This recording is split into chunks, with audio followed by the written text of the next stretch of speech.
Kaixo, bideo honetan ikusiko dugu nola egin insigniak akreditatzeko formazioa.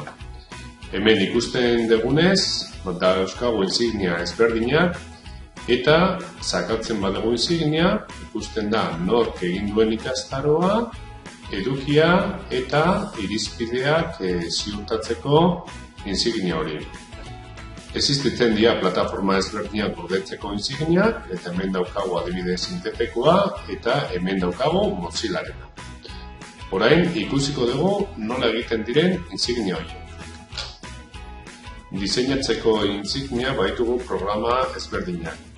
Nik aurkeztuko dizkizuet bi, bata da Canva, oso simplea da, diseina dezaket insignia eta gero deskargatu behar dut formatu batean, gomendatzen da PNG, gero erabiltzeko beste aplikazio batean.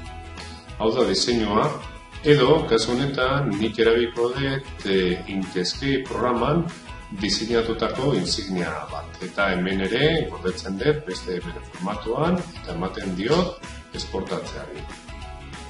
Gomendatzen dut Inkscape geruza, kapak erabilditzak edalako eta gero birmoldatzeko edo berriro erabiltzeko ere errazagoa izan daiteke.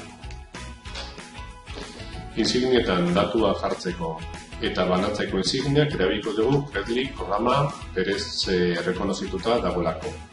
Behin alta eman da eta erregistratuta egon da agertzen zaigu pantaila. Egin behar duguna da sortu insignia. Horretarako, igoko dugu diseinatu dugun irudia eta datuak beteko ditugu.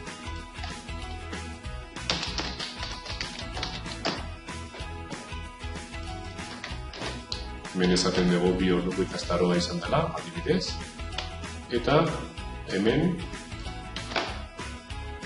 deskribapenean landu diren kompetentziak. Kriterian jartzen da non dagoen erreferentzia edo beste elementu batzu jar ditzakegu. Eta nahi badugu, adibidez, jar ditzakegu kompetentziaren etiketa etzeko elementu ezberdinak. Hemen sortzen ditugu eta insignia egin daukagu. Hemen ikusten da eta horrela aztertuko da. Orain, berri bueltatzen bagea horri nagusira, ikus ditzakegu ditugun insignia. Publikatzen dugu eta orain pertsona bati emango dugu.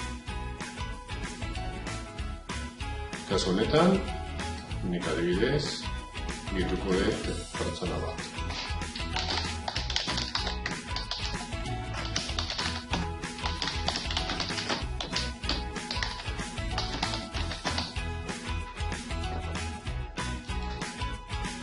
Eta bidaltzen dudanean, ailegatzen zaio korreo bat insigniaren estekara.